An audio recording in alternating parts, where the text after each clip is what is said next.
Hi there, my friend. Welcome. My name is John, and I will be your instructor throughout the course. Let's establish our goals for you. Number one, at the end of the course, you will have learned how to perform the work of an effective BA. This way, you are ready to get a job as an entry-level BA if you are just starting out. Is that good? Second goal. You will have completely covered and learned and get immersed in the PMI-PBA exam content outline, which is the framework or the basis for the exam. 3. The next step after this course for you to pass the exam and get PMI-PBA certified, if that is your goal, is just to do a lot of practice tests, and we'll cover that later. So there's our 3 goals for you.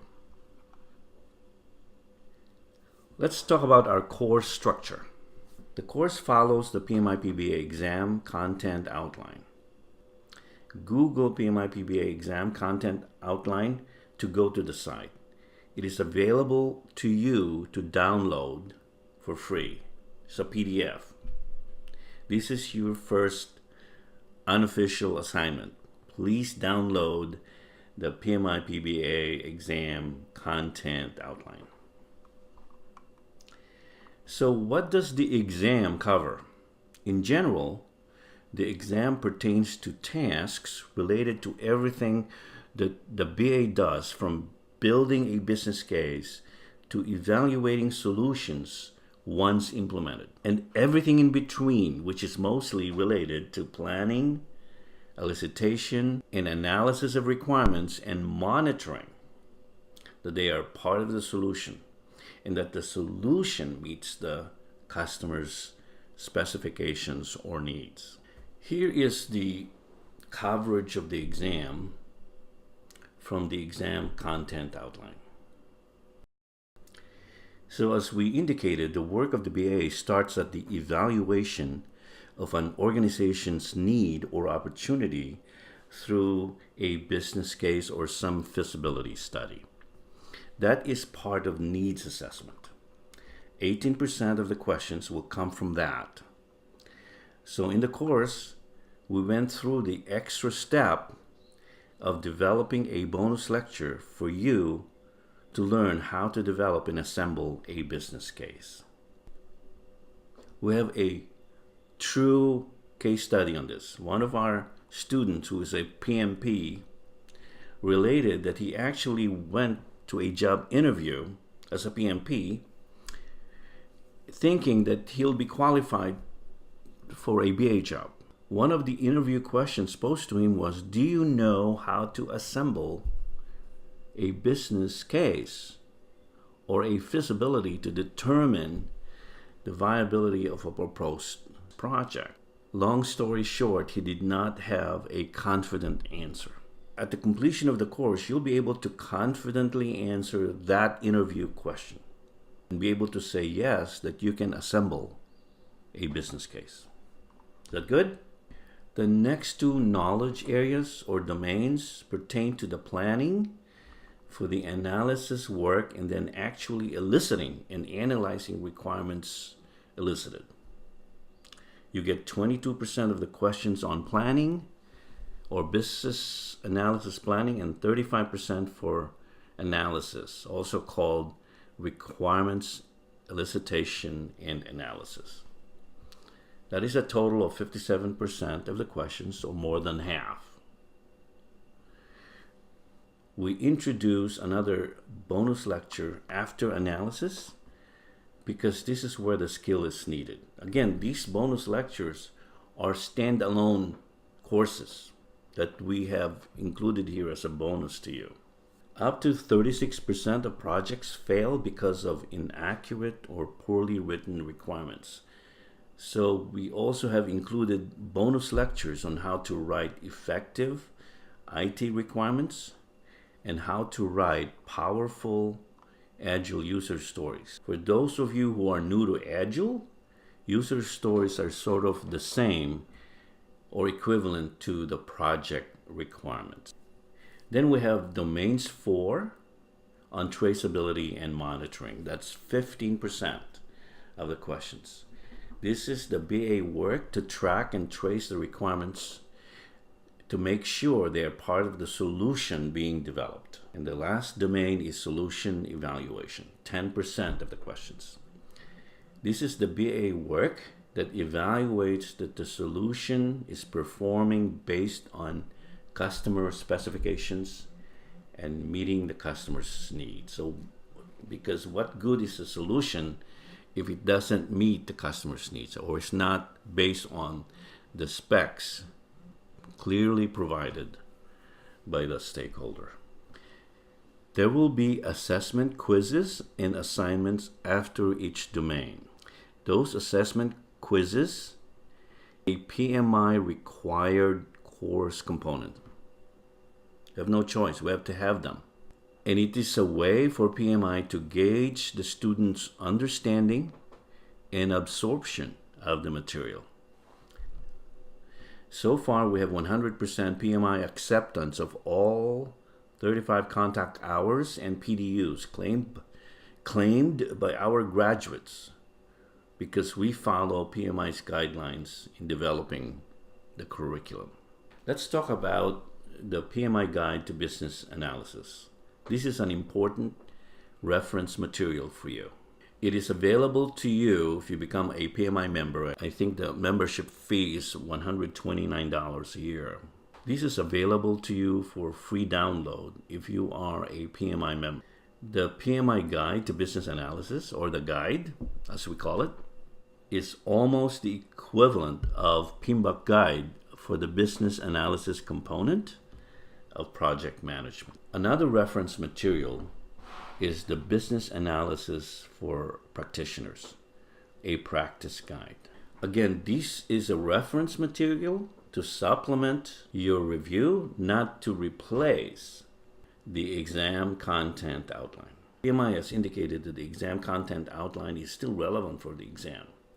And in fact, they provided the distribution of questions based on the domains. Let's talk about the domains or knowledge area tasks. Each of the domains has their own tasks that ought to be done. And here are the tasks for needs assessment. We won't cover all of them as they will all be given to you in the course. So for needs assessment, there are 5 tasks, and let me just go over the first part of the tasks. Task 1, define or review a business problem or opportunity. Task 2, collect and analyze information from a variety of sources. 3, collaborate in the development of project goals and objectives. 4, identify stakeholders by reviewing goals, objectives, and requirements. And 5, determine stakeholder values regarding the product. By the way, the PMI Guide has 6 domains or knowledge areas, and the additional one is stakeholder engagement. It is essentially the same as tasks 4 and 5 of needs assessment. They just decided to create a separate knowledge area for it. No worries, you won't be tested on the exam on how many knowledge areas there are in the PMI Guide. Let's briefly share with you some historical background. You are truly at a ground floor opportunity. PMI-PBA today is where PMP was 35 years ago. Today there are about 890,000 certified PMPs. The PMI-PBA certification was started in 2014, but the first full year was in 2015. From 2017 to 2018, it grew a whopping 79%. As of July 2018, there were 2,900 PMI-PBA certificate holders. In percentage terms, it is the fastest growing PMI certification. It is expected to continue to explode, much like PMP did. Remember, 35 years ago, there were only a handful of PMPs out there. PMI is putting the full weight of its credibility behind this certification. When you have PMI, which has a high degree of credibility worldwide, behind the profession of business analysis, then there is an upsurge in interest, especially in the corporate world. But PMI is doing this for a good reason. In the research work that it did before launching the certificate, it became apparent that many projects are failing due to inaccurate or poorly written and poorly managed requirements. So the advent of the BA within the context of projects and programs will help more projects succeed. And that's the whole idea. So remember what we said in the beginning. The BA's work starts at evaluating the organization's need to the assembly of the business case for a recommended solution option, and then to elicit, analyze, and manage those requirements, and then evaluate that the solution meets the customer's needs. That is the full life cycle of the BA work, and that is what you'll learn in this course. Is that good? This is exciting stuff. To summarize, PMI has recognized that business analysis has become a critical competency of project management. Because why? It helps ensure project success. Are you getting this? Are you getting the importance of the BA in project management? Good, because this is where it is. Okay, that's well and good, but how does all of that benefit you? So most of the BA jobs that are going to be available will be within projects and programs. More and more employers are going to be looking for that PMI-PBA certification and training based on the PMI-PBA framework. 2, the Bureau of Labor Statistics estimates that by year 2020, business analysis jobs are going to grow by 22%. The starting salary of a certified entry-level business analyst is as much as $65,000 a year. Only a handful of college degrees give you that kind of starting salary. The starting salaries are higher for more experienced lead BAs and senior BAs, generally in the 6-figure range. So if you are already working as a BA and looking for a way to get promoted or get a salary increase, then the PMI-PBA certification will give you that professional competitive edge and provide your employer the rationale and justification to give you that promotion or salary raise. In some cases, it might have to be a new employer. So how do you get your 35 education hours and 40 PDUs to renew your PMI credential from this course? PMI's rule on education hours and PDUs is really simple. 1 hour of related PMI education equals 1 contact hour or 1 PDU. To complete all elements of the course, the video lecture, the assessment quizzes, the assignments, would normally take a student 35 to 40 hours. After finishing the course, we'll give you the certificate of completion that confirms your 35 contact hours and also give you the steps to follow to claim them with PMI. PMI-PBA Handbook. This is available also for free download from PMI, and you should download it and start to prepare your online application to sit for the exam. All the requisite experience is spelled out there, and we cover it too in one of our courses. Yes, you can actually start an online application and continue work on it until it is finished. The exam fee for PMI members is $405 or a savings of $150. Non-members pay $555. So let's answer the question that we get all the time. Can you get a job as a BA before you are certified? The short answer is yes. This course should give you the added confidence, skill, and knowledge to be able to crush your job interview as entry-level BA if you have no previous experience.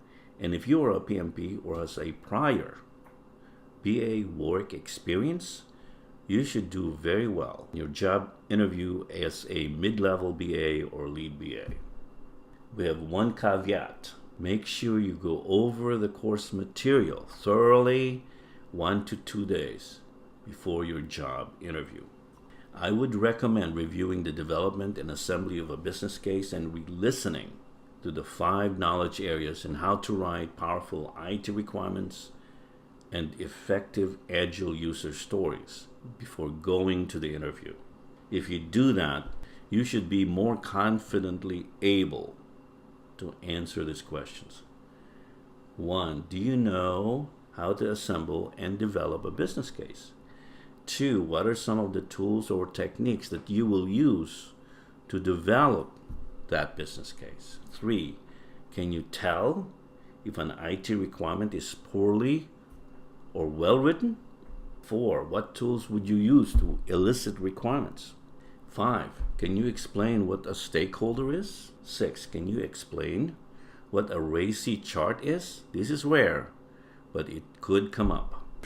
Are you getting good value out of this? This is good career stuff. Building a solid foundation. We've prepared, especially for those who are new in business analysis, a special section on the basics and fundamentals of business analysis to lay the foundation for a strong grounding on business analysis and the role of the BAs, from a big picture enterprise view to the project specific view. A little about my background. I don't want to waste 10 minutes of your time telling you what I've done in the field of business analysis, which really is only important to the degree that I was in the same shoes as you are now in preparing and reviewing for the PMI-PBA, except that I didn't have a tool like this course.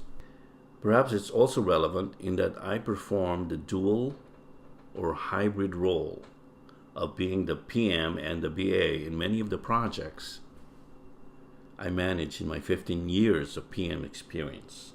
Yes, I wish I had a separate BA, but I didn't. It seems my multi-domain project experience is also helpful in that I can share with you the practical side of the application of the knowledge areas and tools and techniques that you will be learning.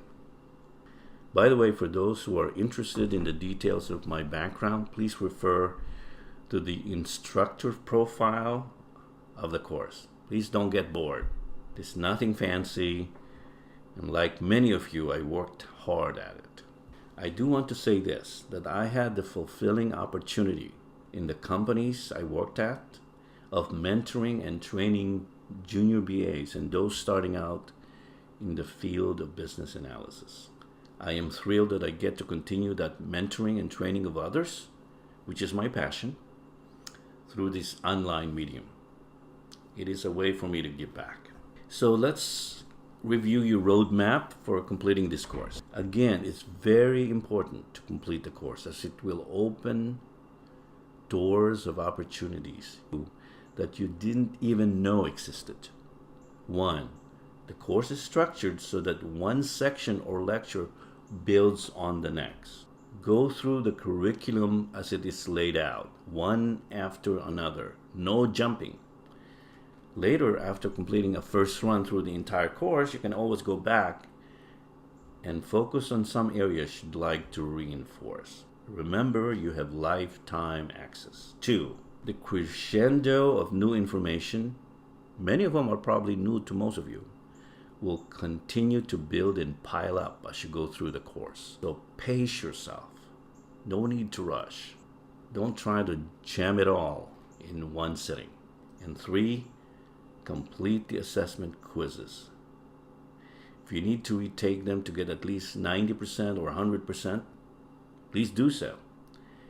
You will reap the benefits of this diligence downstream. The right mindset is important to successfully complete the course. We believe you can do it, but we can all use a gentle nudge in the right direction. So we have sprinkled positive reinforcement messages throughout the course. Please read them, get refreshed by them, reflect on them. I am excited that you are part of this course. and a future effective BA. Okay, we'll see you inside. Go for it. We've got your back.